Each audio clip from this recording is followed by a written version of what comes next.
আসসালামু আলাইকুম ওয়ারাহমাতুল্লাহ। আপনাদের সাথে কথা বলছি প্রফেসর ডক্টর মোহাম্মদ মহিউদ্দিন উজ্জ্বল। আমরা নায়ক থেকে ভিলেন, ভিলেন থেকে কমেডিয়ান হওয়ার যে উত্তরণটা আমাদের বিএনপির ভারপ্রাপ্ত চেয়ারপারসন, বর্তমানে চেয়ারপারসন হয়েছেন তারেক রহমান করেছেন, সেটা নিয়ে একটু কথা বলি। তিনি ১৭ বছর লন্ডনে ছিলেন। ওই সময় আমরা তাকে নায়ক বলতাম, দেশ নায়ক বলতাম। দেশ নায়ক বলতাম কেন? দেশের তখন স্বৈরাচার ফ্যাসিজম প্রতিষ্ঠা ছিল। তার উপর আমরা ভরসা করেছিলাম। তার উপর ভরসা করে আমরা আন্দোলন সংগ্রাম করেছিলাম। ঢাকার এই প্রান্ত থেকে ওই প্রান্তে ঘুরে বেরিয়েছিলাম। পল্টন ময়দান, সোহরাওয়ার্দী উদ্যান, শাহবাগ, তারপরে শহীদ মিনার, তারপরে প্রেস ক্লাব, সব জায়গাতে আমরা ঘুরে বেরিয়েছি। বিএনপির পক্ষ হয়ে আমরা নানা রকম স্লোগান দিয়েছি। এখন তারেক রহমানকে এই যে ফেলিউর দেখে আমাদেরই সবচেয়ে বেশি কষ্ট হয়। কেন কষ্ট হয়?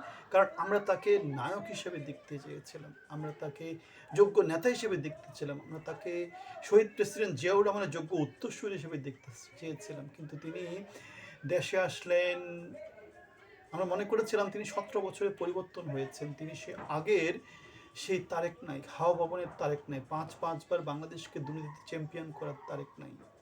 আমরা মনে করেছিলাম তিনি পরিবর্তন হয়েছেন, তিনি দলের নেতৃত্বের মধ্যে পরিবর্তন আসবেন। তিনি বস্তির ছেলেপেলে, খালেদা জিয়া যে কথাটা বলেছিলেন যে তৈরি করা যে সংগঠন, সেই সংগঠনের মধ্যে যোগ্য নেতৃত্ব নিয়ে আসবেন। আমরা দেখতে পেয়েছি তিনি ঋণগ্রস্ত লোকজন, ব্যাংক খেলাপি লোকজন, লুটেরা, খুনি, তাদেরকে দিয়ে তিনি তার নেতৃত্ব তৈরি করেছেন। তিনি তাদেরকে মনোনয়ন দিয়েছেন, বাংলাদেশের নেতৃত্বে নিয়ে আসার কথা বলছেন। ২৪ পরবর্তী যে এই বাংলাদেশ, সেখানে কয়েক হাজার ছেলেপেলে জীবন দিয়েছে, ৩০,০০০ ছেলেপেলে আহত হয়েছে, কয়েক লক্ষ ছেলেপেলে রাস্তায় নেমেছে পরিবর্তনের জন্য। স্বাধীনতা যুদ্ধের বাংলাদেশে এত ক্ষয়ক্ষতি হয়নি এত অল্প সময়ের মধ্যে। সুতরাং তিনি যেটা করছেন সেটা হচ্ছে একটা ক্রিপ্টোক্রেসি তৈরি করার আবার ধান্দাবাজিতে আছেন। যেমন করে তিনি হাওয়া ভবন কেন্দ্রিক ক্রিপ্টোক্রেসি তৈরি করেছিলেন। নায়ক থেকে ভিলেন, ভিলেন থেকে এখন তিনি কমেডিয়ান হওয়ার পথে এগিয়ে যাচ্ছেন। এটা তার বিশাল একটা উত্তরণ। তিনি মাথায় টুপি পরছেন, তসবিহ টিপছেন, তার দলের লোকজন বলছে তাহাজ্জুদ নামাজ পড়ার কথা বলছেন। তারপরে তিনি বলছেন দুর্নীতিতে তারা জিরো টলারেন্স ফলো করবেন। তারপরে তারা 5বার চ্যাম্পিয়ন হওয়ার পরে এই কথাগুলো তিনি বলছেন, ফ্যামিলি কার্ড দিবেন, হেলথ কার্ড দিবেন। আমরা দেখতে পাই বাংলাদেশের বাজেট সেটা অ্যালাউ করে না, বাংলাদেশের বাজেট সেটা অ্যালাউ করে না, বাংলাদেশের অর্থনীতি সেটা অ্যালাউ করে না। বিদ্যার দৌড় থাকতে হয়। তিনি মেট্রো রেল বন্ধ করে দিয়ে মনোরেল চালু করার কথা বলছেন। তার দলের লোকজন মেট্রো রেল বন্ধ করে দিয়ে বাস চালু করার কথা বলছেন। নানা রকমের কথাবার্তা, কোনো রকম পরিকল্পনা ছাড়াই বলছেন ১ কোটি লোকের কর্মসংস্থান করবেন, কোনো রকম পরিকল্পনা ছাড়াই বলছেন $1 ট্রিলিয়ন ইকোনমি করার কথা বলছেন।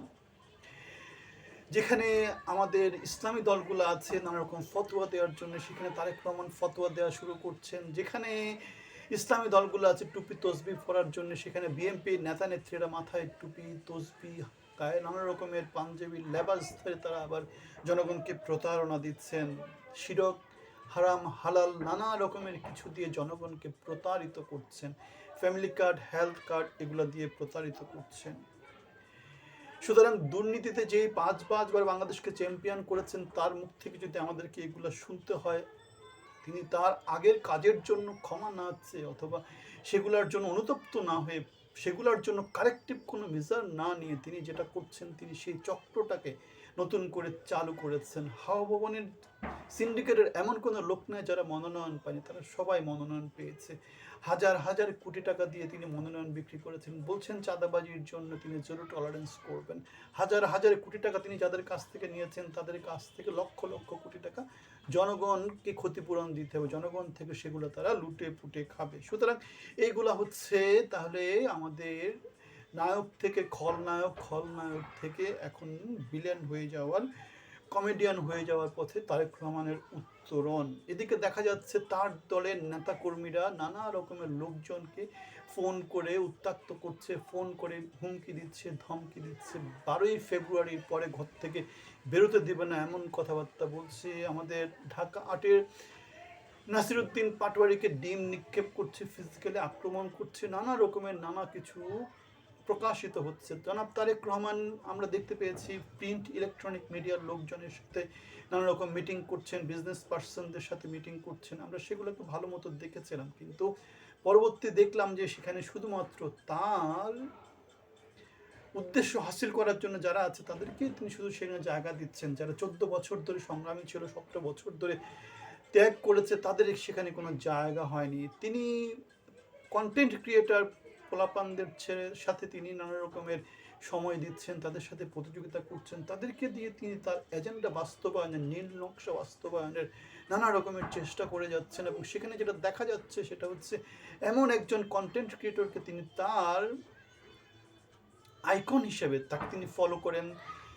উপস্থাপন করেছেন, যে বাংলাদেশের মা বোনদেরকে প্রচণ্ড রকম করে অপমান করে ভিডিও করেছে, বলেছে অনেকটা রক্ষিতা টাইপের, মা বোনেরা নাকি রক্ষিতা হিসেবে বাংলাদেশে অনেক লোকের সাথে আছে, এমন করে সেটাকে প্রেজেন্ট করেছে। এবং তারেক রহমান তাকে পুরস্কৃত করেছেন, যেখানে আমাদের মতো লোকজন, ভদ্র লোকজন, সুশিক্ষিত লোকজনগুলা তার সাথে বসে সুন্দর করে কথাবার্তা বলার মতো কোনো সুযোগ পায় না। সেখানে তিনি রাস্তার ছেলেপেলে, এই ধরনের ছেলেপেলেদেরকে নিয়ে তিনি রাস্তার বস্তির লোকজনের মতো করে তিনি প্ল্যান করছেন, বাংলাদেশকে পিছিয়ে যাওয়ার প্ল্যান করছেন। তিনি 17 বছর বাংলাদেশে ছিলেন না, তিনি বাংলাদেশের রাজপুত্র হিসেবে বাংলাদেশে এসেছেন।